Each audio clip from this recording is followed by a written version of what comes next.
Hey everyone, welcome to Geekdom is Back. I'm your host, Deanna Chapman, and today I am joined by Chris Lantinen of Stereo Confidential fame. Hello, Deanna. Thank you very much for having me. We have been longtime friends and kind of coworkers a little bit, and Podcast buds. Yeah, podcast buds, acquaintances, all kinds of different labels. So I'm glad to finally be on this particular show because I was on your last show before, right?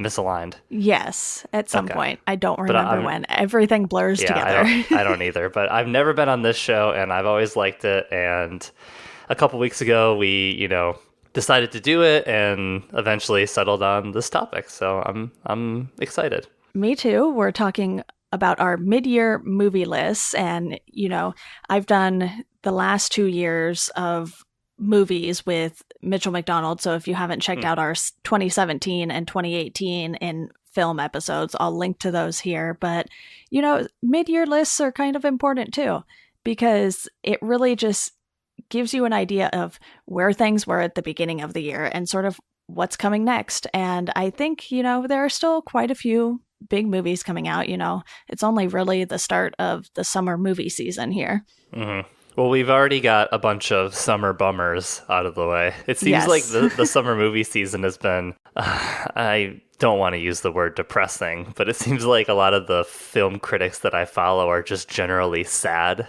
that they've had to review like bomb after bomb after bomb in a row. Like I think the run from, it was like Men in Black International was in there for sure. And Dark then there was Phoenix. Dark Phoenix. And then I think there was like one more that they were just like, enough. Yeah. Like we have been bombarded with these horrible blockbusters, which I thought Dark Phoenix was just okay, but everybody seemed to hate Men in Black International. But yeah, at post Endgame, it's just kind of been a little bit of a bummer, I guess. Yeah, and we're recording this on July 2nd, so I went and saw Spider-Man right before this, and I really like Tom Holland as Spider-Man, so I might have been higher on Homecoming than some other Spider-Man fans that I know. So because of me liking that movie, I think it lifted my enjoyment of this one too, obviously with the outcome of Endgame, and I won't spoil anything for anyone because, Because I have not seen it, but I would like a little mini review because I'm excited. So it deals with the aftermath of Endgame, but not in a way that sort of stunts the movie, in my opinion. Peter still has a lot of room for that sort of personal growth that he needs because he's still like 16, Yeah. In universe, he's 16. Tom Holland's probably what? He's what like is he, 23 or something, somewhere around there, slightly younger than me. It's not as bad as the Garfield movies, but it's getting there. Like if he's not in college by the next movie, that's when we're gonna be like, all right. Like we got to age him up a little bit. It's getting too ridiculous, the age gap. Yeah, and I don't know if they'll do a time jump between this one and the next one just based on how they ended it in like the mid-credits scene and everything. So it'll be interesting to see what they do with that, because the way they explained it was, everyone left for 5 years or half the people, but they didn't age. So, that's kind of how they explained that part away. Yeah, and I don't think that's much of a spoiler if you've seen Endgame. So, you know. Everybody comes back and they look the same. And so that they're going to they have to explain that somehow in the Spider-Man movie. Yeah. But yeah, I'm excited. I'm a big Gyllenhaal fan, and Mysterio is my all-time favorite Spider-Man villain, although I'm not a major comic person. I'm not well-read in that sphere. I really am relying on the cartoons and things like that. But he always was he's a fun love villain of mine. Yeah. In my opinion, though, it was a pretty good way to kick off the second half of my movie year, since it's only 2 days in right now. So I guess the other movie people are hoping is going to save the summer is probably Hobbs and Shaw. Yeah. And I don't know if it will ever do so from like an artistic standpoint, but I think it could probably it could be a big smash hit at least, and people will go to the movies and have some fun. And the trailers reveal the entire film beat by beat basically, but it seems like everybody's kind of being charismatic in it and doing their thing and I mean, what else do you expect, I guess, Yeah, from and these types of movies? there's so many movies in on that franchise that it's kind of like the MCU where people will just go Hmm. to see it to see what happens next. Yeah, we need to see if Vin Diesel shows up in the mid credits. So we're, that's what we're going for at this point. Exactly. Well, let's dive into the first half of the year. But Okay. first, I want to quickly discuss how we're staying on top of 2019 releases because there are several theaters that have subscription services. And I really got back into movies with MoviePass last year until Hmm. that whole thing got very weird and made it very difficult to go see anything. Yeah, they just stopped basically. You couldn't see anything anymore, right? And everybody canceled. Yeah, I have Yeah. one friend, Mitchell, actually, is still using it, I think, and he somehow gets it to work for him. Hmm. Yeah, I'm a Cinemark movie club person, Okay. and I know I think the AMC A list, which you have down here, That's that's what I use like now. now is that 3 times a week? Am I getting that Yes. right? So it's Okay. 3 times a week, and you can see movies in any format. Wow. So I So you can used it do to go see, IMAX, yeah, I 3D, you used can it to do go whatever. see Spider Man in Dolby today. Hmm. Now, what's the difference between Dolby and just regular? Because I have a friend of mine who's also an A-list member, and he is a movie fanatic, and he'll use a lot of those films. But he's talked about Dolby before. Yeah. So basically, they have way more speakers in the room, and it Oh, okay. literally like rumbles your seat at times. Hmm. So it was just more full in the theater. You have the sound going from, the right to the left and back to the right again. And it was just a different experience. I don't think I had seen anything in that kind of Dolby theater prior to this. I think I had seen something in Dolby Atmos, whatever it Hmm. is. And it was kind of just a regular theater, but it seemed a little louder, I guess.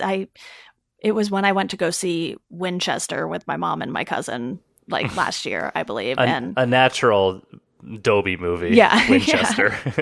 Isn't that the one where what's that old lady, Helen Mirren? Yeah. Hmm. It's like a house with all these ghosts and things, Yeah, right? it's the Winchester Okay, house out here in gotcha. California. Hmm, Real gotcha. house. Real Uh, weird s- house. so Cinemark Movie Club is a lot less intense than A List. Okay. It's one free credit a month for $7.99, basically. Okay. And That's still not bad. no, you also get, I mean, it pays for itself because you also get like 20% off of any food you want. And since I go with my wife, we typically do get popcorn.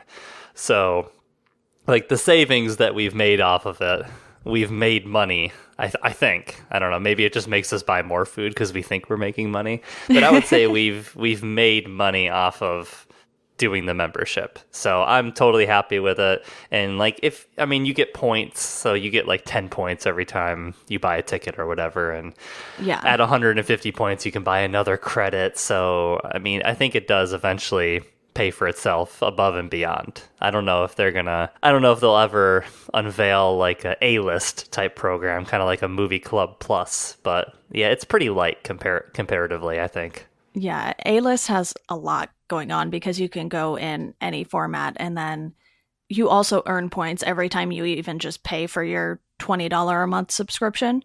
So Hmm. you're getting points, and then after a certain number of points, you get a $5 reward, and you can use that either on another ticket or on food or whatever.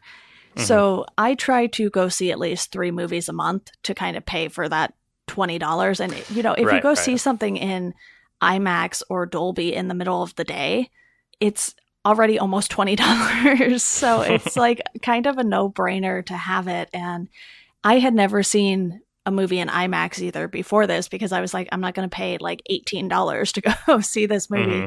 that I could see for $5 or whatever in the morning. And they also have discount Tuesdays. It used to be $5 for a ticket, but now it's 6. So if I'm Damn taking it. my mom to go see something, I'll take her on like the discount Tuesdays. And then Hmm. sometimes I have a $5 reward and I can apply it to that. So, it's kind of nice that you still get to use your A list for one of the tickets, even if you're ordering two.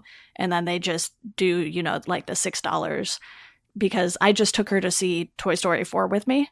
since she had sat here and rewatched the first three. Or we actually hadn't seen the third one, but we had the VHS from when I was a kid still of Toy Story. So I was like, do you want to rewatch these with me? And, so I would take her to stuff for, Mother's Day. Her birthday's coming up. I'm sure I'll have some other movie to take her to by then.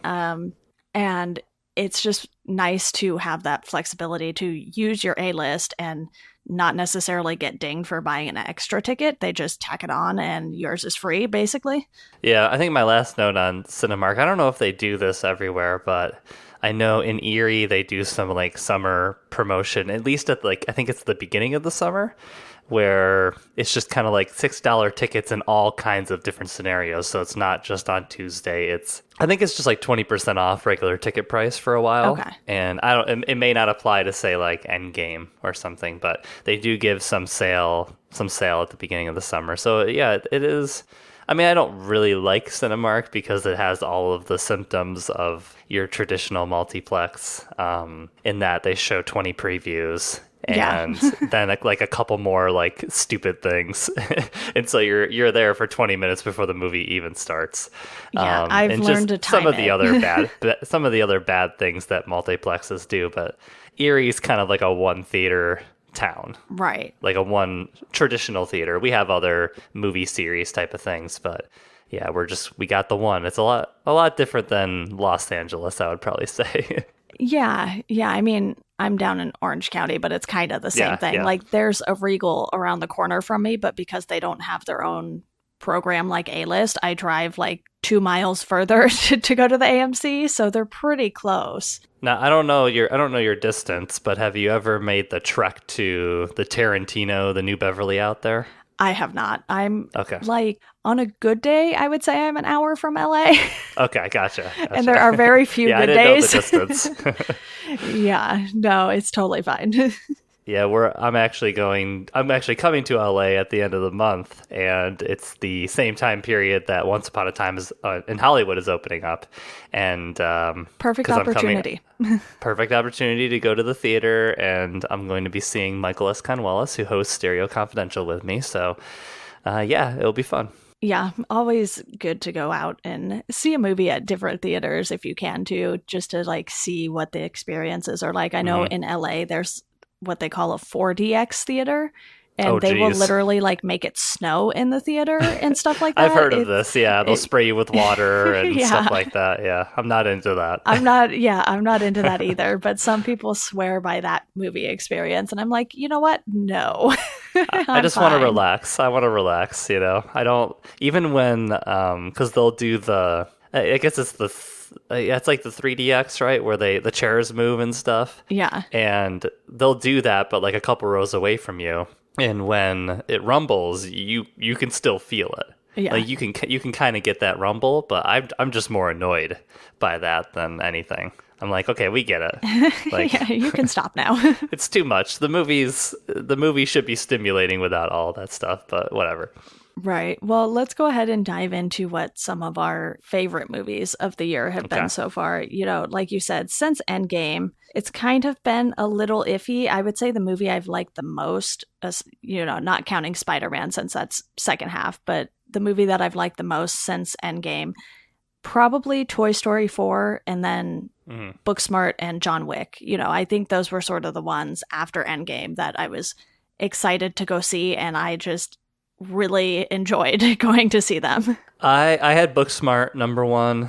I'll just run through my top 6 because number 6 is interesting. I have Booksmart number 1. I have High Flying Bird, the new Steven Soderbergh movie. Netflix number 2, which for some reason he shot on an iPhone or whatever. Number 3, Us.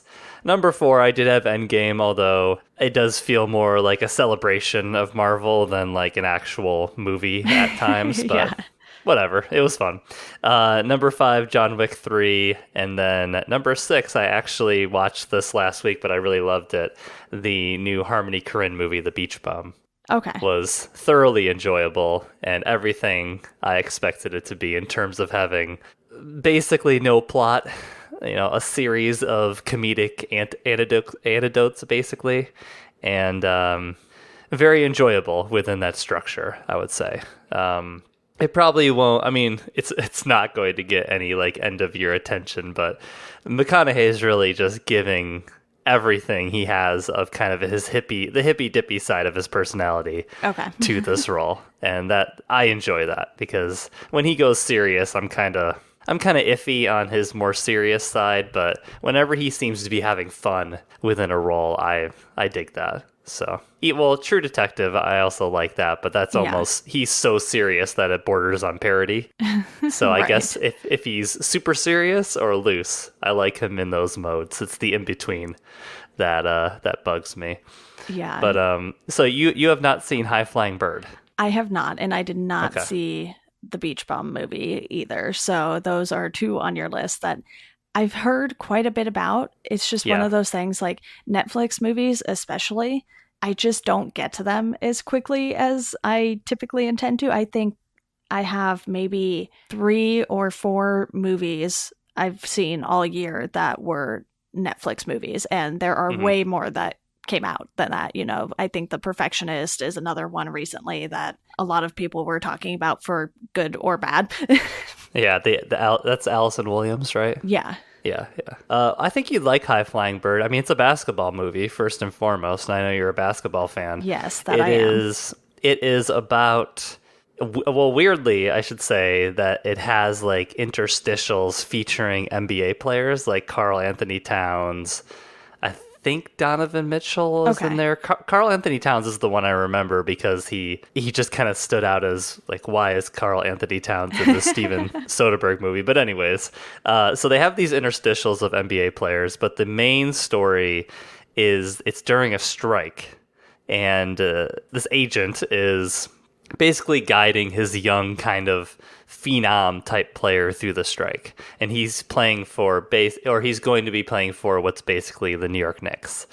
And so oh, I can't remember the guy's name. He's the lead detective in Twin Peaks. Well, how am I forgetting his name? Kyle MacLachlan is Okay. like the owner of the Knicks, or I don't think he's playing James Dolan, but he's playing just like a shrewd businessman type of owner. And so, yeah, I think you'd enjoy that, or at least it should be. You should watch it to kind of complete your basketball movie roll of Yeah. watched films. And then, yeah, like I said, The Beach Bum is not going to be for everybody. It's a series of there again. There is a plot. Like, he is a poet. Matthew McConaughey plays this poet named Moondog. And he is basically trying to write his next great book, and some events happen that kind of motivate him to do so. But what you really watch the movie for is he kind of travels from outstanding supporting performance to outstanding supporting performance. So there's a great section with Zac Efron. There is a great section, and the Zac Efron section also includes a lot of Creed, surprisingly, like the band. There's a great section with Martin Lawrence. There's a Jonah Hill shows up a few times, and he's super memorable. So it's really, I think, those are the standouts for me. And obviously McConaughey's lead performance is really good too. Snoop Dogg has like a section that's really funny. So it's really Moondog kind of traveling in and out of these people's lives, and kind of these supporting characters just being really funny. So, but it's it's very much a low plot film, a wandering film, and one that has a lot of sex and drugs in it, and drinking. That's what it is in a nutshell. Yeah, yeah, but it's very enjoyable, and it's going to be the type of film that like people smoking weed like 20 years from now are still watching. That's the best way to classify it. But so you had Toy Story. What were some of your others? So my top 3 in no particular order, Yeah. I've rated them all 4.5 out of 5. Hmm. So I have Us, Avengers Endgame, and Toy Story 4 in that top tier. And Hmm. Booksmart would probably get bumped up to a 4.5 on a second watch, but I gave it a 4 out of 5 first time around. And, that was just such a really fun movie. And I'm really bummed that it didn't seem like more people went out to go see that. And Yeah, Booksmart. Yeah, yeah.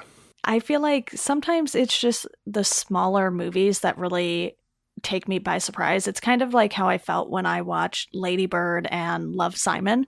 Mm-hmm. So it was very along those lines, this sort of coming of age story that I think sticks with people, especially people who are probably, early high school right now.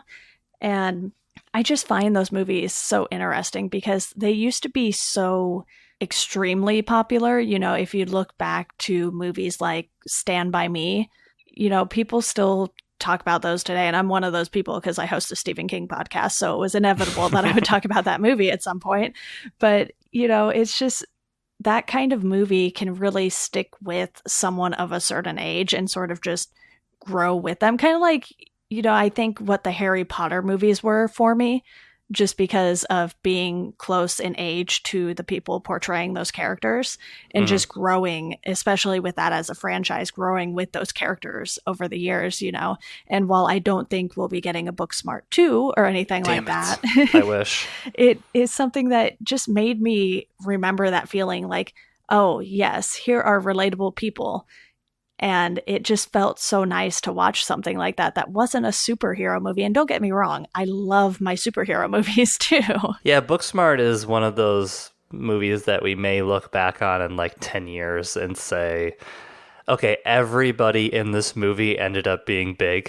Like, how you watch Dazed and Confused and you're like, oh, there's Ben Affleck, or there's this person, or there's Parker Posey. All these people that eventually obviously did a lot of stuff. Booksmart has like that deep of a bench. Like you think of Billy Lord kind of popping up as the girl who just kind of ends up everywhere. I can't remember what her name is, but she just appears in the movie so many times and in sort of like a magical manner. Obviously, Caitlin Dever is kind of like a star in the making. And she's been a great actress for many years. She had a very long extended run on Justified and was a standout in that. And then she's in Last Man Standing. Yeah, she's also on that Tim Allen sitcom, but I don't know how many people saw that and were like, oh, look at her. No.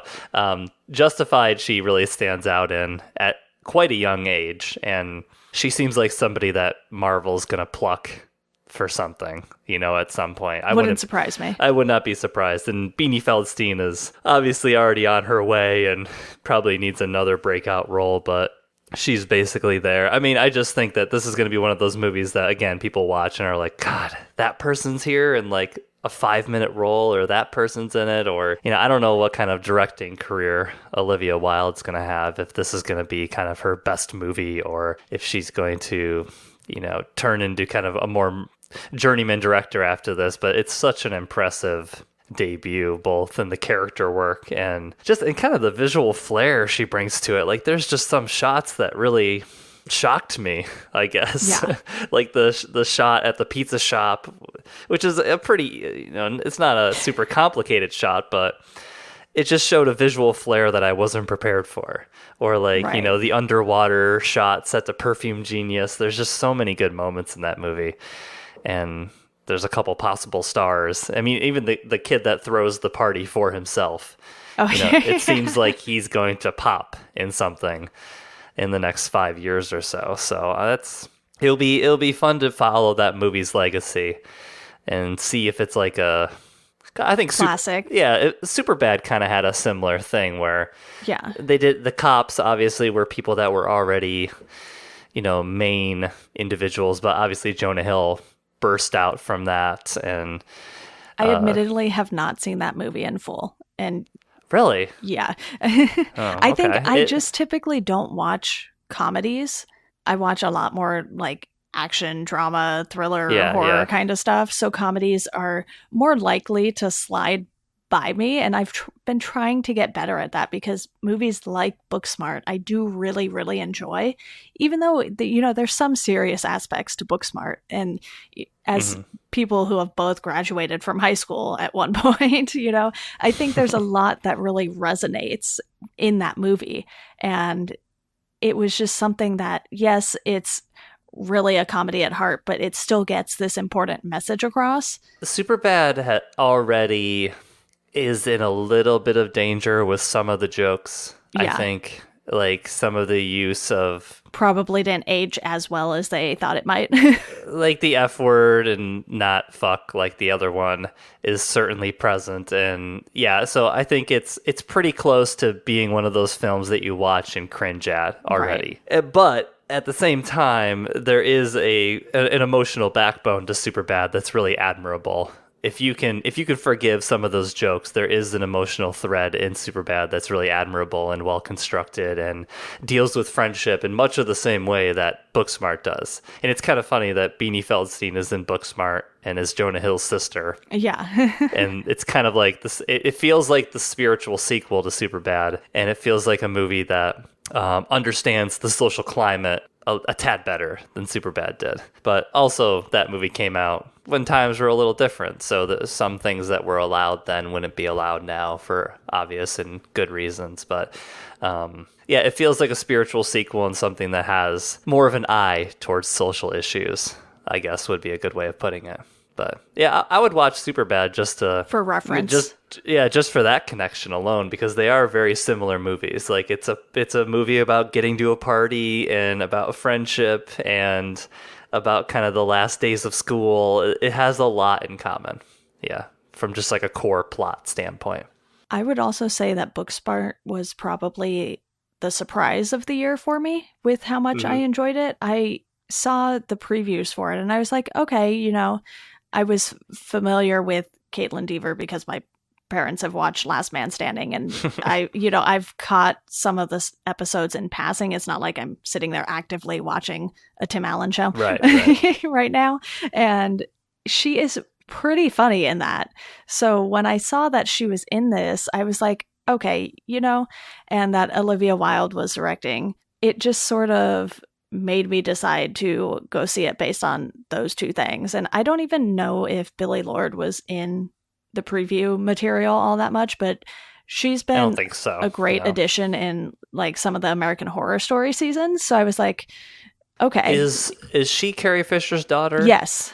Okay, yeah. That's what I thought. I just wanted to make sure. Yeah. She's in Last Jedi, right? She's like one of the admirals or something. Yeah. She's one of the people on the bridge area. Okay. So you had Us really high up, and so did I. And I think I put Us pretty high, despite thinking the twist is bullshit. So okay. Are you of that same school of thought? Did you forgive the twist, or did you like it? I'm just curious your thoughts on the Twilight Zone-ish ending and kind of how it colors the rest of the film. I didn't mind it as much as I think some other people did. And I don't know if that's just because I wasn't paying close enough attention the first time I watched it. But then, of course, hindsight is 20/20. And I was working it back in my head. I was like, yeah, I really see how they got there. And, it's not the most exciting twist in the world, but I just really like sort of the world building that Jordan Peele did with that movie. Because not only do you have, the vacation that they're going on and everything that's going on in the real world, but you have this sort of entire underworld that has this weird, creepy vibe to it. There are a ton of rabbits and a ton of scissors. I don't know where they got either of them, but it's this very specific look. Where did they buy those scissors? That's my question. Yeah. And, it's not like they were going up to the pier and just stealing scissors. That's not a common item on a pier or anything with games and maybe rides. There's a scissor shop that they robbed. Who knows? Yeah, I don't know. But I just thought it was visually appealing more so than anything else. I think what Jordan Peele was able to capture with Get Out really translated to him just having an understanding of sort of the modern horror genre. I would put movies like this, Get Out, and Hereditary sort of in that same top tier of modern horror movies right now. Mm-hmm. Yeah, the twist in Us, if you think about it for too long, it just kind of falls apart. And I think there was, he did too much at the end of the movie.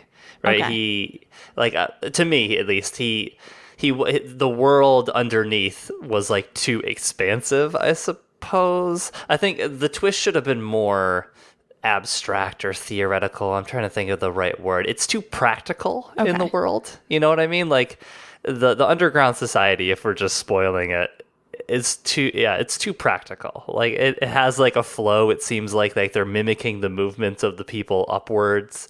I liked the idea that they switched. Again, to spoil. Sorry. No, totally fine. Spoilers.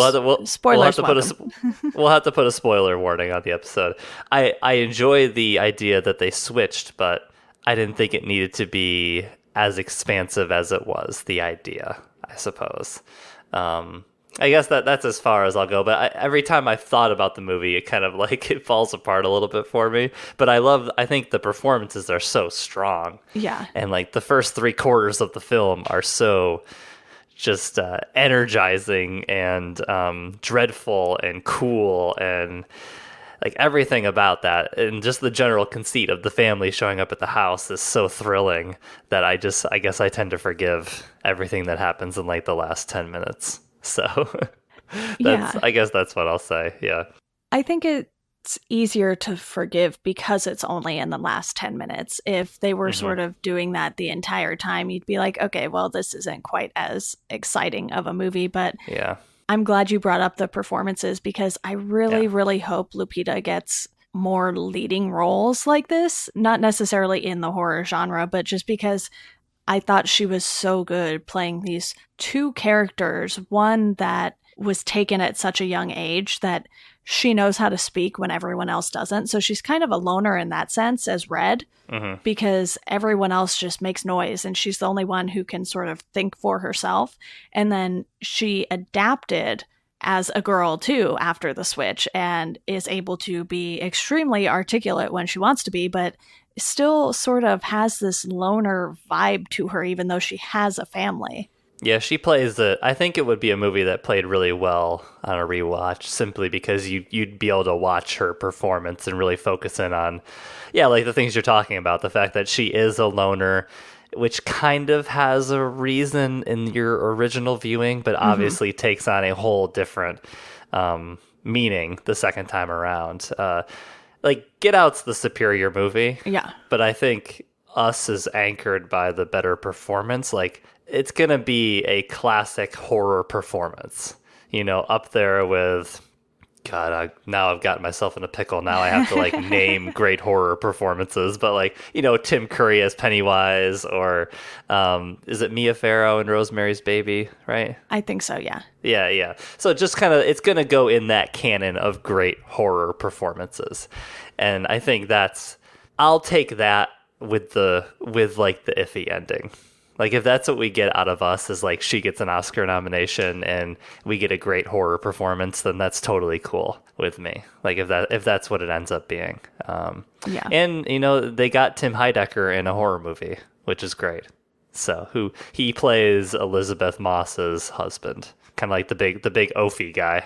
Yeah, and Elizabeth Moss has a very good performance too. Yeah, she's good. I mean, again, there's great scenes like the NWA scene in the house when that plays, and it's a really well made movie. I keep making like excuses for the ending I don't like, but I like so much else about it that I hate like trashing on the ending because not to overthink it, but so we're to think that the people down below mimic the movements of the people up top, right? Yeah. That's the idea? Okay. So did they travel with them to the beach, or were they always at the beach? Do you see kind of like where... Yeah, I do know I don't understand what's happening. Or is it just in that town that these things are happening? I guess that's my question. But I'm overthinking it. So... Yeah, it's one of those things where, like you said, if you think too much about it, you're like, wait, does this logic work? And then I had John Wick 3 at 5, and Same. I feel like I mostly gave it that just because of the technical achievement that John Wick 3 is. Yeah. I'm starting to get I don't know if I want to call it diminishing returns, but the violence of the new one, it's a lot. It's so overwhelming that I'm like starting to feel a way I don't want to feel watching John Wick movies. Like I'm just getting so desensitized to him like shooting people in the head or stabbing them in the head or throwing a knife at their chest or getting a horse to kick them in the head. Like there's so many, like there's so much death in the new one that when the dogs start killing people, I'm like, well, at least it's not humans killing people. So that feels a little bit better. And really they're just setting them, more human killing up to happen because they just kind of like immobilize people. But did you feel the same way about this new one, that it just kind of, I don't know, at some point I'm like, all right, enough with the killing. Like it's too much at this point. Yeah, it definitely did feel like a lot more in this one in comparison to the body count. Yeah, in comparison to the first two movies, and it was a lot to take in. You sort of just have to like sit with it for a little afterwards and be like, okay, here's what was really good about everything else, though. Just visually, that movie has to be so hard to pull off. Yeah, just the stunts, like it's again, it's a technical achievement. It's one of the greatest. It's up there with The Raid and The Raid 2 in terms of like just technical action movie achievements. Especially The Raid 1, because that movie has just some insane fight scenes in it. But also, it has one of the greatest villain performances, definitely the best villain performance of the trilogy, but probably one of the best villain performances I've seen in recent years, with the dude from Iron Chef America showing up randomly. Just like as a sushi chef, and then having these excellent scenes at the end where they like respect each other so much. Like that, it was just a very fun twist on the idea of the villain, is like he respects John Wick so much that he's like taking a pleasure in being a villain because of that. Not because he likes to be evil, seems like he's a fine person, but he just like wants to face off against John Wick, which is what I really love about that whole relationship. Yeah, or it's an really honor, fun. I suppose. Yeah, right. He definitely felt honored to be going up against John Wick, and some of the other assassins did as well. There were two other guys. Yeah. And they were just so thrilled to be fighting against John Wick. It sort of added this little bit of comedic relief that you kind of needed in a movie with so much killing. And, personally, I was very excited that there were more dogs in the movie because I really like dogs. and none of them got killed, which was good. Exactly. All the dogs are fine in this one. All the dogs are fine. I hate when animals die in films. The other two guys that you're talking about, those are guys from The Raid. Okay. So there's your connection between the two. So that's cool. Are we doing bad movies too? Yeah, I figure we could sort of just mention like the bottom couple on our list here. And, I wouldn't say I've seen any movies from this year that are super, super bad. I mean, I just watched A Return to Salem's Lot the other day, and that movie was really, really bad. And granted, it's not a 2019 movie, so it doesn't make this list, but I've seen very, very bad movies this year that's like legit bad, so everything else looks okay. But gotcha. The bottom two on my list are rated 2.5 out of 5, which isn't horrible. So I have Dark Phoenix down there and Nancy Drew and the Hidden Staircase. And it's not that I thought that Nancy Drew was necessarily bad. I think it just wasn't kind of what I was hoping it would be, based on having read some of the books when I was a kid. And, Dark Phoenix, I'm going to be doing an episode on that soon too, so I don't want to dive into that one too terribly much, but it seems like they've just had a very tough time getting a Jean Grey storyline right. They can't do it. Yeah. Like, the guy, it's the same guy. Like, Simon Kinberg, I believe, wrote Last Stand, or at least was one of the credited writers. And then he did so bad that first time, Fox is like, hey, do you want to direct the next one? It's like, oh my God. Like, stop giving this guy chances at the same story. He obviously doesn't know how to do it. So I thought this one was slightly better than The Last Stand, but it still had a lot of problems. And how much are we just giving credit to Fassbender just being like the rock of all of these movies? Like, Fassbender shows up and he even makes that ridiculous scene at the island or camp with or the whatever helicopters. It is. Yeah, where they're like basically making like I'm pooping faces. And he somehow like sells that. So I just think it's it's so beneficial that they have two, or probably more, but the two main people are Oscar caliber guys. Yeah. McAvoy and Fassbender are just such good actors that they carry so much of the bullshit that these movies try to try to serve to us, and Fassbender especially. I mean, has he really ever been better than in First Class when he shows up to that bar and, is hunting those Nazis? That's really the peak of his character. Right. And it's just been diminishing scripts that he's received ever since. And Jennifer Lawrence was like, I'm out, bye. Oh, yeah, her contract's up, and she's like, can you just kill me off? Like, whatever. Yeah, she was horrible. I mean, she's been bad in those movies for a couple of them now, but did you think it was better or worse than Apocalypse? I had not seen Apocalypse. I skipped that that one's one altogether because I heard how bad it was. Yeah. It's at least like, it's Batman and Robin bad, where it's like so ridiculous. Yeah. Like, you're like, wait, That's what's what I've heard. happening? Like, they go to like a concentration camp at one point, and it's ridiculous. But anyways, so I had Velvet Buzzsaw pretty low. Like, Okay. That's on my list to watch still. yeah, I was pretty disappointed in that one, and I'm a big Gyllenhaal fan, and he's kind of doing his weird Gyllenhaal thing, and it's still not very good. I also had, because I'm trying to see the actual stars, I gave Velvet Buzzsaw 2 out of 5. And then, I gave Extremely Wicked, Shockingly Evil, and Vile 2 stars. That was the Ted Bundy Efron movie. I thought that was a slog. And then the other one that I was really disappointed in was Detective Pikachu. Okay. I thought that was I did not like that movie. I don't know. Did you see that one? Yeah, I had that one kind of middle of the road for me. I have a good chunk of movies that fall in the 3 to 3.5 star range for me, and I put Detective Pikachu at a 3. And maybe I am putting a little too much stake into Ryan Reynolds, but I just think it was one of those things where I've kind of been semi taking a trip down memory lane because I unearthed all of my old Game Boy games and stuff. And so you were in the mood. Yeah, and just the sheer amount of Pokemon stuff that I still have. I was like, you know what? I kind of want to see this movie. So I went and saw it. I had some fun with it. I don't think the story was anything particularly fantastic, but I think it just hit me with enough nostalgia to where I was like, you know what? This is enjoyable. I'll forgive quite a few things. Kind of like, I think when you like certain aspects of a movie like you do with us, it's a lot easier to forgive some parts of it. And, sometimes you just can't do that. And I was willing to with this one. I was like, you know what? I sat here, had a good time, really wanted to play Pokemon afterwards, got some trading cards, it was fun.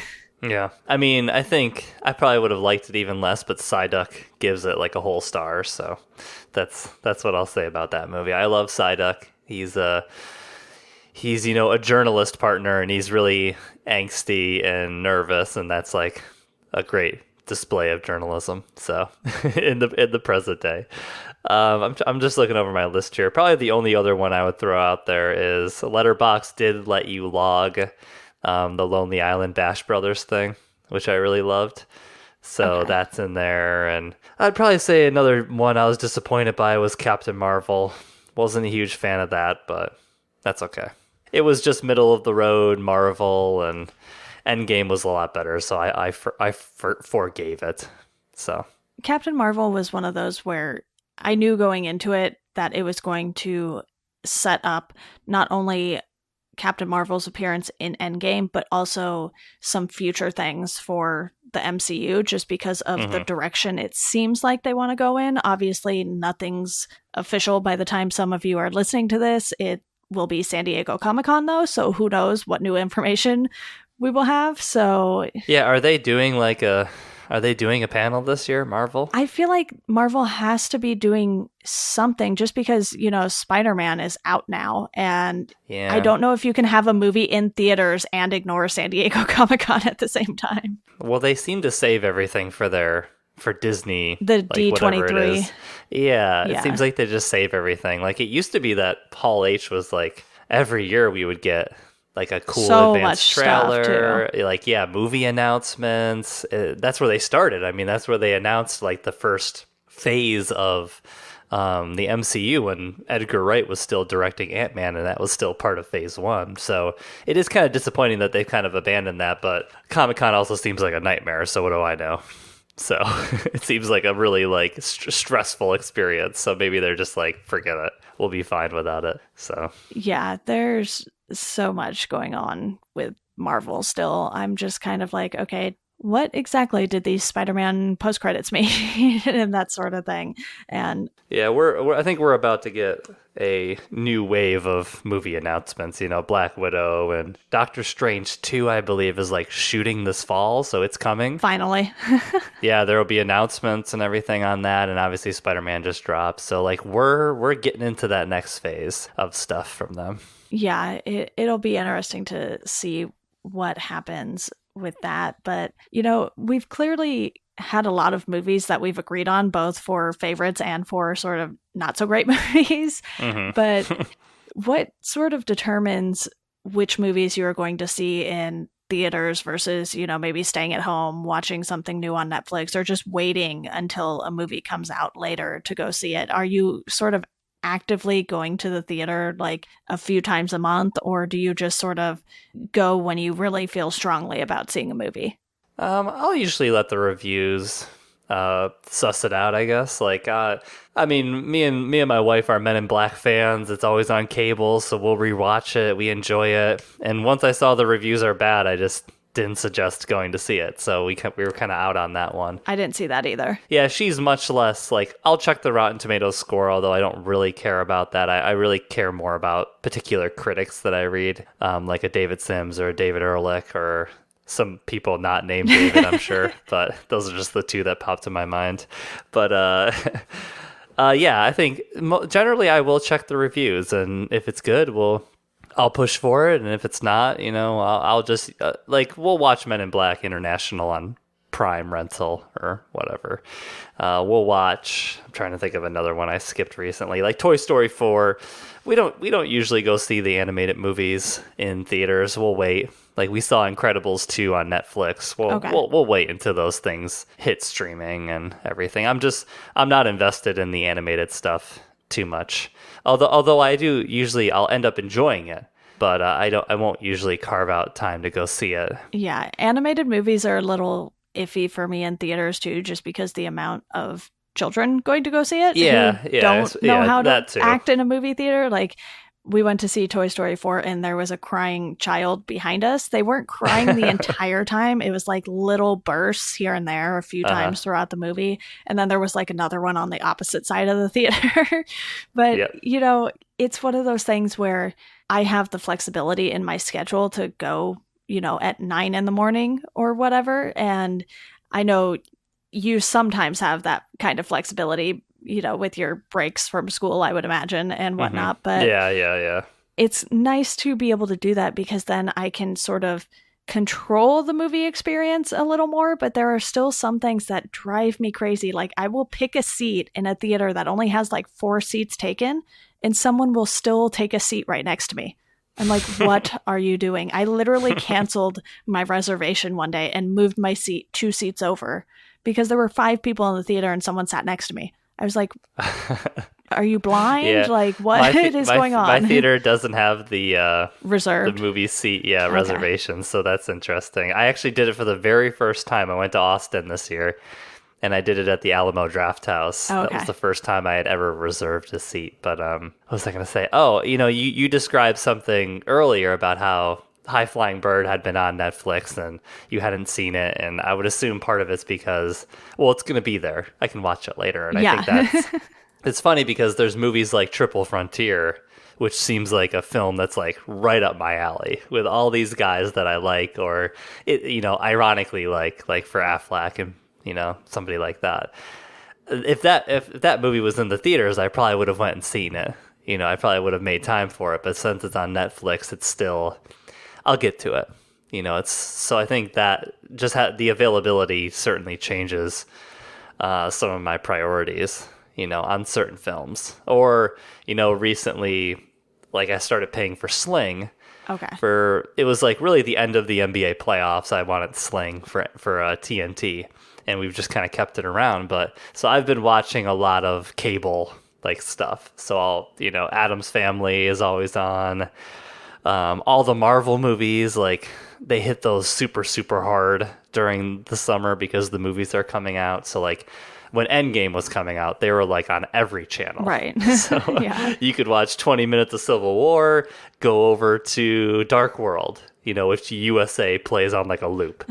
But yeah, so I'll catch things on cable or watch 20 minutes of something or whatever, So I think it part of its availability and funny stuff like, Practical Magic is on Amazon Prime. My wife wants to watch it. Sure, let's watch it. And so like sometimes we'll just do things like that. Or The Spy Who Dumped Me, we just watched because it was on Prime or HBO, Prime or whatever. And so like I'll definitely watch things that I wouldn't normally watch because they're just kind of there. So that's been fun. I've caught some things for the first time that I haven't been able to before. Yeah, and that kind of dives into like movies we haven't seen yet but want to. And I've seen Triple Frontier, that Extremely Wicked, the Ted Bundy movie on Netflix, and then The Highwaymen. Those are the 3 new Netflix movies I've watched this year, and those I tend to watch more so when I don't have anything else like time sensitive to watch, either for this podcast, or I give like the Netflix shows priority typically just because they take so much more time to get through.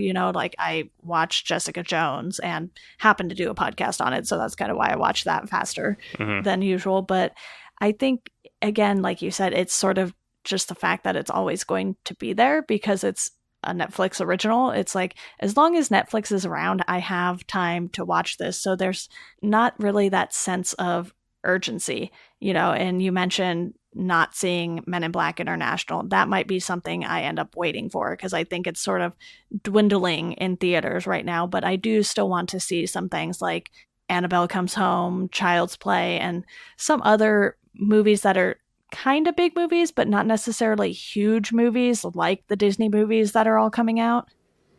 Yeah, for sure. I was just looking through my list here. Another one that I just wanted to point out that I thought was a lot better than I thought it was going to be was Shazam.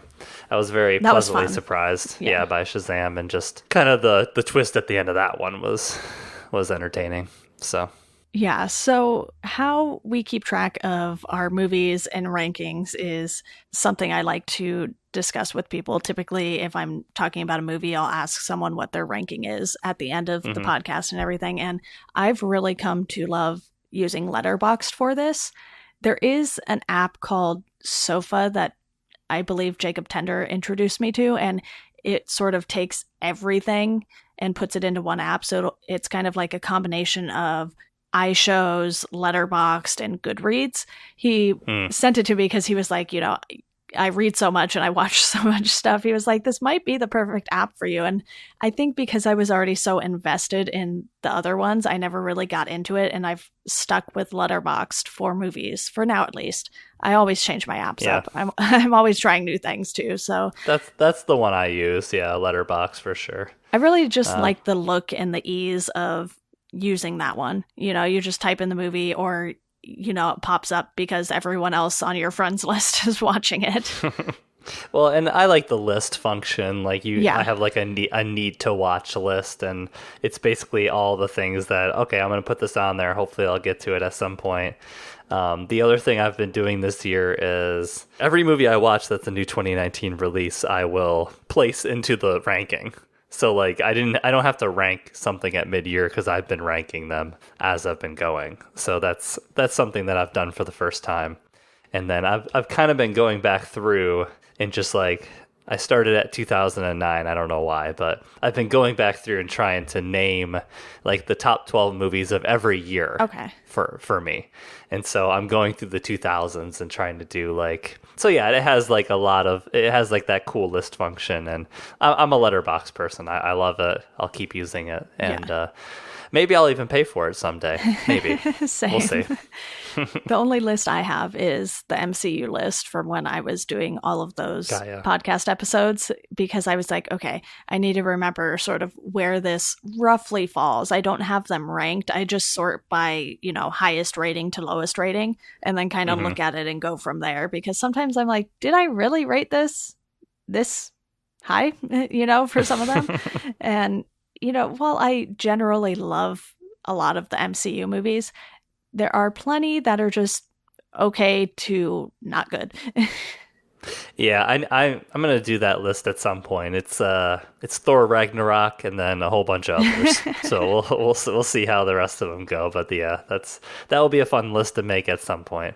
Yeah, definitely. Yeah. Well, why don't we go ahead and wrap up with some of the movies we're looking forward to for the second half? I obviously already mentioned Spider-Man. We talked about Hobbs and Shaw briefly, but for me, I think the movie I'm absolutely looking forward to the most is It Chapter 2. I was going to actually ask you about that when you brought up your Stephen King podcast. So you're a fan of the new take. Yeah, I like how they handled everything in the first movie, because the thing with the TV miniseries, while Tim Curry was also an iconic Pennywise, it doesn't cover everything in the book. It sort of just covers what the first movie covered for the remake. And I don't believe we saw any of the kids as adults in the miniseries. It just focused on the story from when they were kids. And this is just going to sort of be a more complete version of the book as far as an adaptation goes. I thought correct me if I'm wrong, I haven't watched it because the movie box terrified me as a child, but I thought the miniseries bounces back and forth. I thought that was the difference, to where the movie is splitting it into two very distinct chapters, child and adult. I think the miniseries bounces back and forth. So it shows some child stuff and then it shows some adult stuff. That's how I think it goes. So maybe one of your King fans can. Have you watched the miniseries? I watched it a long time ago. It was one of those things where I watched it earlier than I probably should have. I'm pretty sure there is adult stuff because the Jessica Chastain scene. There is. I stand corrected. Yeah, because John Ritter, Richard Thomas, and some other familiar names play the adult versions. And I guess maybe just because I only remember it wasn't the kids. Very memorable.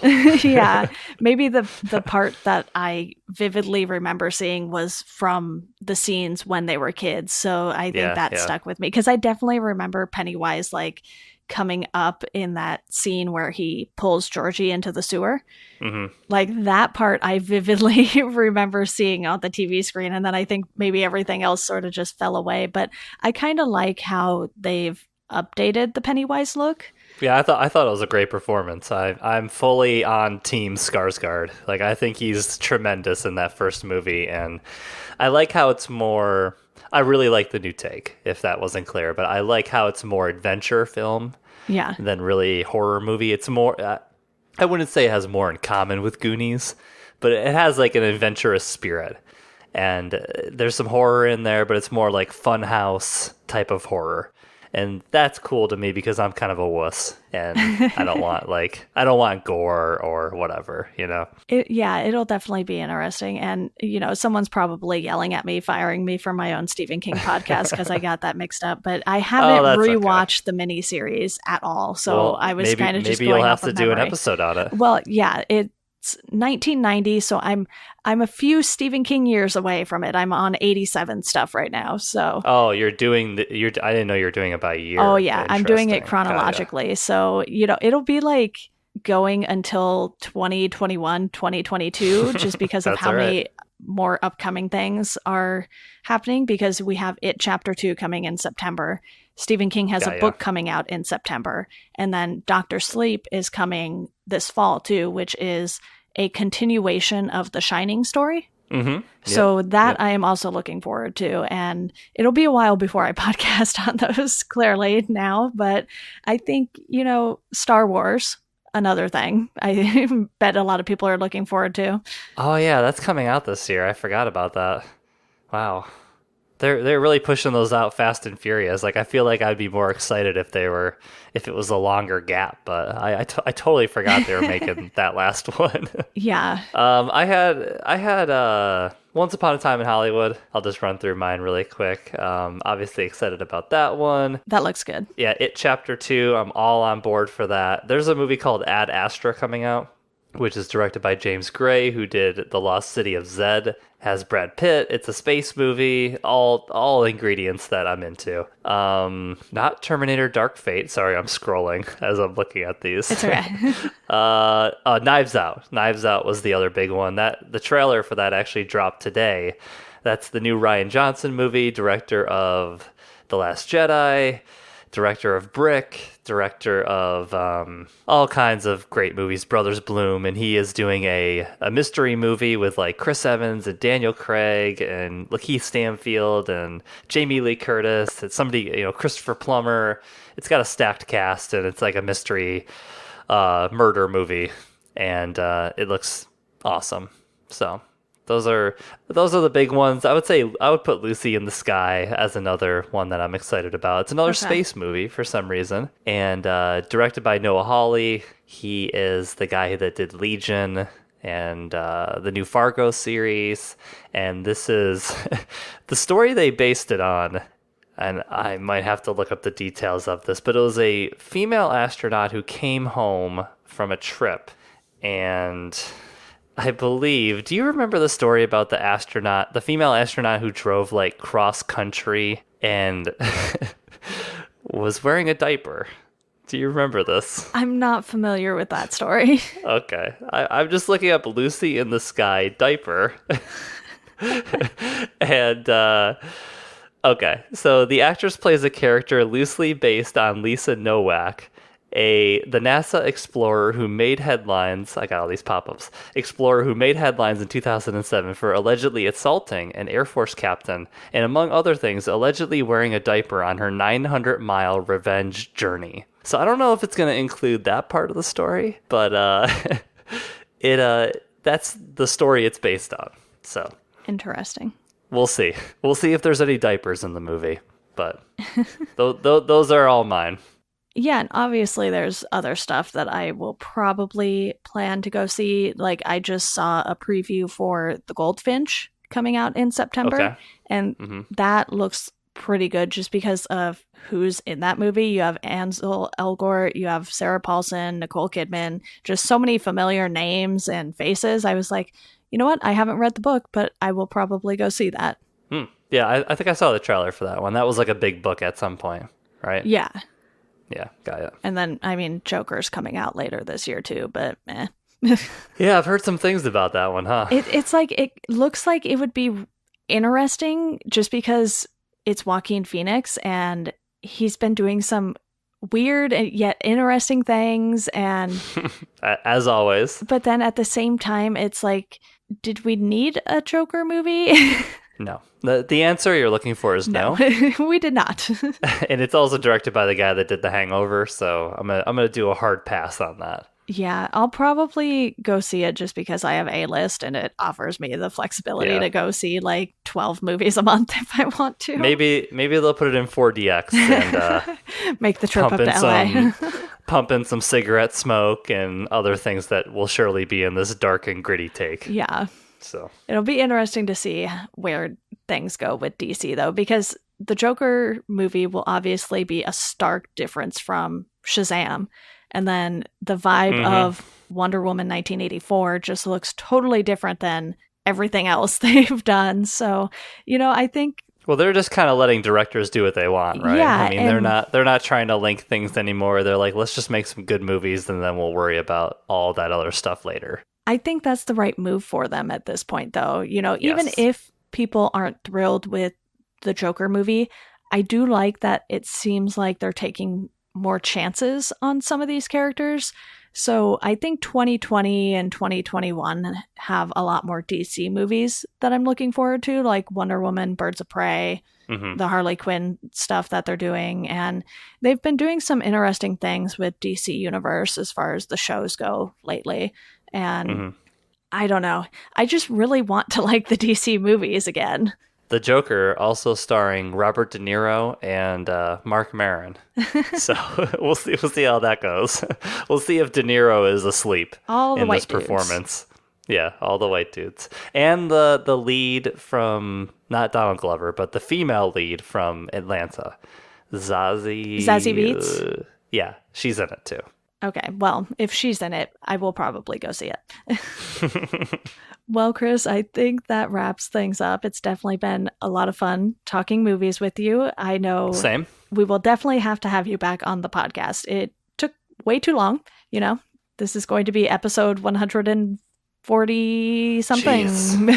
Well, congrats on that. That's a lot of episodes. Thank you. Yeah, no, definitely a return trip sooner. Yeah, definitely. And is there anything you want to plug before you go? Sure. I have a podcast. It's called Stereo Confidential. We go through band discographies and basically try to understand bands and we jokingly say that we try to solve them, but it's more so that we try to understand their narrative path and their career path and kind of the path that they took with their albums and their progression and all that stuff. So it's a fun look through discographies. Right now we're doing Hello Goodbye, and that's been really entertaining.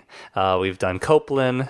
That was our first series, and then we did the Yeah Yeah Yeahs, and now we're in our third one, Hello Goodbye, and this is an extension of what was previously the Modern Vinyl podcast, just under a new name, but still a music show, and one that's heavily researched and a lot of fun.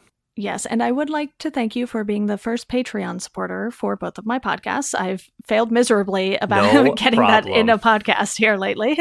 No problem. It was my pleasure. And if you have a level above $1, I'll contribute further. But I'm just at that dollar level right now. So I did add a $5 level, and oh, geez, I'm that lets slacking. You pick a topic for this podcast, and since it's you can come on for that topic, I guess. So I'm now paying for my guest spots. I like that. That's how to do it. That's how I trick you into it. Cool. I will have that Patreon link in the show notes for anyone else who is interested in donating. You can follow the podcast at GeekdomPod on Twitter. Welcome to Geekdom on Instagram and Facebook. And as always, thank you all for listening, and we hope you enjoy the rest of your day.